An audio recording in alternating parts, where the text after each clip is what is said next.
Bom dia, sétimo ano, tudo bem? Empolgados aí para o nosso recesso, né? Então, para nossa última aula, entre aspas aí, né? Antes do nosso recesso, vamos refletir sobre a seguinte frase. Todos querem o perfume das flores, mas poucos sujam suas mãos para cultivá-las. Ou seja, muitas pessoas, esse perfume das flores a gente pode comparar com inúmeras situações. Vamos comparar aos estudos, né? Então, todos querem o perfume das flores. Todos querem ter no mínimo 7. Mas poucos sujam as mãos para cultivar isso. Então, poucos se dedicam para isso, né? É preciso sujar as mãos. Vamos usar isso aí como português, seria o quê? Uma metáfora, eu acho, né?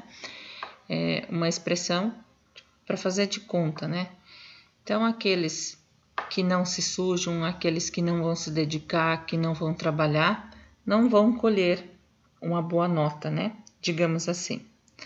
Então, todas as pessoas, elas querem o perfume, mas muitas delas só querem o perfume, não querem trabalhar para conseguir ela, não é verdade?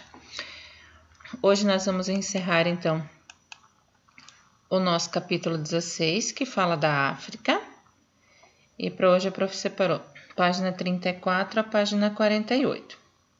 Então, os principais reinos africanos. O comércio, que era realizado pelos árabes, lembra na última aula a prof falou sobre o comércio transsaariano, né? Que atravessava o deserto do Saara. Proporcionou um maior contato entre esses reinos africanos.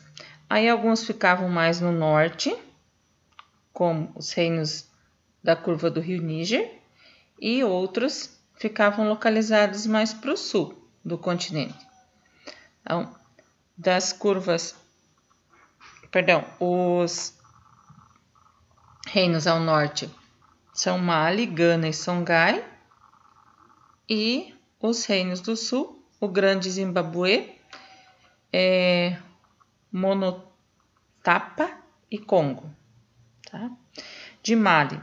Mali é o império que, né, sucedeu o império do Congo, e várias partes que compunham esse império, esse reino, era governado por chefes locais, e as pessoas que viviam nessa região tinham que pagar impostos para o imperador, que estabelecia regras até bem rigorosas assim. O imperador tinha um contato com os egípcios, com os europeus e com os muçulmanos. E esse imperador se converteu ao islamismo, que passou a ser a religião oficial do reino de Mali. Gana. O império de Gana estava localizado entre onde hoje, né, é o Mali e a Mauritânia.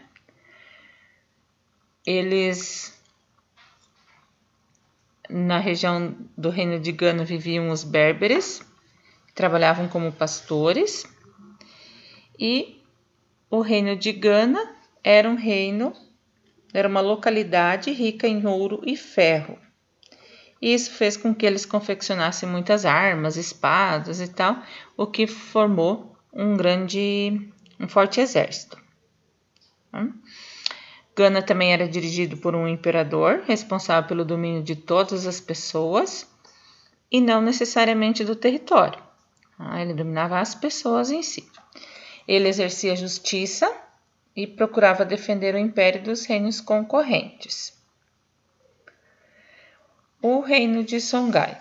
Com o declínio do reino de Mali, houve disputa entre vários povos por aquele território. E quem ganhou foram os Songhai.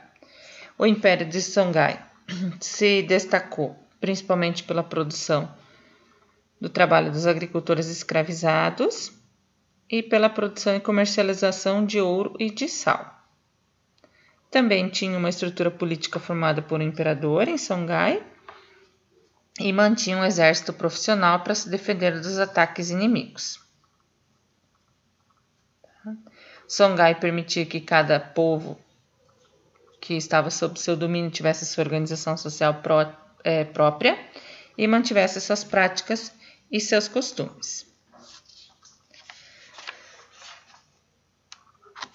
Então, os principais reinos e impérios africanos da curva do rei Níger são Gana, Mali e Songhai, ou Mali, Gana e Songhai, não necessariamente que seja nessa sequência. Os reinos da África subsaariana. Os reinos da África subsaariana, então, são aqueles reinos que ficavam abaixo do deserto do Saara. Essa região, então, é conhecida como África subsaariana. Como a prof disse antes, os reinos que se destacaram nessa região são os reinos do Grande Zimbabue, de Monomotapa e do Congo. O Grande Zimbabue se sobressaiu pelo controle do ouro, que era comercializado, onde hoje é o Moçambique. E o declínio ocorreu por conta do desvio do comércio para a região norte. Então, ele é rico e, ao mesmo tempo, ele vai perder por uma falta de controle desse comércio. Com esse desvio que acontecia, o reino do Monomotapa começa a se sobressair. Ele começa a aparecer, ele controla o comércio de produtos como sal, ouro, cobre, marfim, mas depois ela acaba entrando em decadência também. E por quê? Principalmente pela influência e ação dos portugueses que chegaram na região do reino de Monomotapa. Já o reino do Congo, ele se caracterizou inicialmente pela exploração do zimbo. O zimbo é uma espécie de uma concha e que era usado como moeda. Tá? Porém, quando os portugueses chegaram à África, eles começaram a realizar trocas comerciais nesse território. E essas trocas comerciais começam a gerar um intenso comércio de pessoas escravizadas, que eram trocadas por diversos produtos, inclusive armas de fogo. Mas esse contato dos portugueses com os africanos, ele não se limitou só a práticas comerciais, mas também a relações diplomáticas, relações religiosas, tá? E inclusive houve uma aliança entre os chefes africanos e os portugueses, porque o rei do Congo se converteu ao cristianismo. Tá? Ele foi batizado e recebeu o nome europeu de Dom João I.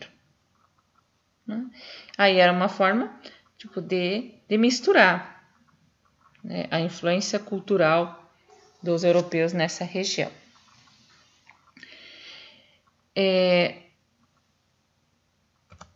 A escravidão na África. Segundo pesquisadores, mesmo antes da presença dos europeus no território africano, já havia escravização de pessoas no local. Porém, ela acontecia de uma forma diferente. Não era esse, capturar, pegar a pessoa e levar, trocar ela por outros produtos ou por ouro ou moeda, havia uma escravização de pessoas por falta de pagamento de suas contas, então pagamento de dívidas, ou em guerras.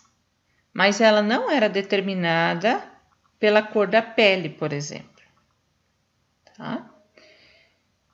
Entre os árabes, com o aumento do comércio transsaariano, então lá no comércio do Saara, as pessoas escravizadas passam a ser vendidas ou trocadas por produtos.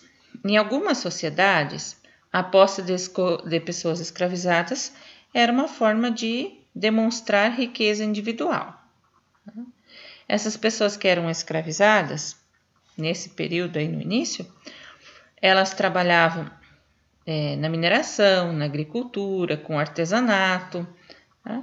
E eram usados inclusive como pagamento de tributos aos reis e ao imperador. Porém, tudo isso vai sofrer uma mudança. Aí, um fator determinante para a modificação das relações e das dinâmicas internas da escravidão foi a chegada dos portugueses, que inseriram os africanos no comércio do Atlântico por conta de componentes étnicos e raciais. Isso significa que a escravidão passou a ser associada à cor da pele negra. Tá? Então, a partir do momento que os portugueses chegam no continente africano, esse tipo de escravização muda de sentido, tá? Então, está associada à cor da pele negra. Em relação ao comércio atlântico de africanos escravizados. Então, logo de início, quando os portugueses chegam ao continente africano, eles estavam interessados nas minas de ouro. Mas com o passar do tempo, eles viram que escravização e comercialização de pessoas era um negócio mais lucrativo. Por que mais lucrativo? Pois eles usavam produtos mais baratos, como tecido, bebidas e ferramentas, que eram trocados por pessoas escravizadas. E para fazer essa negociação, eles não precisavam de prata nem de ouro. Então, isso era um negócio lucrativo. E sem contar que esse comércio de pessoas tinha um custo muito baixo, o transporte dessas pessoas. Tá? Os navios tinham um custo baixo. Então, começa a surgir uma relação comercial entre a Europa, a África e a América. E essas relações comerciais passaram a ser chamadas de comércio triangular, como vocês têm um mapa lá no livro na página 38. Tá?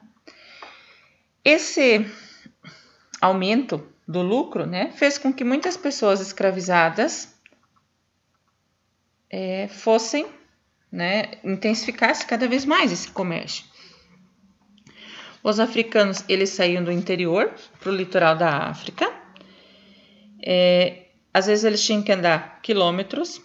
Geralmente eles iam amarrados por um instrumento chamado limbambo, que é essa espécie de madeira aqui. Tá? E eles eram vigiados de perto, né? Então tem pessoas sempre controlando eles ali, por homens armados. Às vezes eles caminhavam meses até chegar a um porto, e onde eles ficavam em barracões até ser negociado com os europeus. Lá as condições de saúde, de higiene e alimentação eram as piores possíveis. Sem contar, pior ainda, era o transporte deles, da África aqui para a América, por exemplo. Depois que eles tinham sido negociados, os cativos, eles eram amontoados em um espaço bem apertado, nos porões, né? A gente tem espaço aqui, né? A representação da imagem de como que eles ficavam tudo amontoadinhos, né? Aqui, ó, né? Tudo amontoados. E nesses navios, então, aí, que eram conhecidos como navios negreiros ou tumbeiros, porque se fazia uma referência à palavra tumba, porque muitos acabavam morrendo durante essa travessia. Nessa viagem, eles recebiam uma péssima alimentação e isso fazia com que muitos fossem infectados por doenças e acabavam morrendo pelo trajeto. Nessa viagem que eles faziam, né, a gente tem estimativas aí que o comércio de escravizados envolveu em torno de 12 milhões de pessoas e que somente no Brasil vem em torno de 4 a 5 milhões de escravos, né, de africanos escravizados. As atividades para vocês essa semana, vocês vão reler o capítulo, vão fazer exercício 3, 4, 5, você é o historiador, atividade 6, 7, 8 e atividade 6 para postar no AVA. Façam a atividade e depois a gente corrige para postar, ok? Até mais!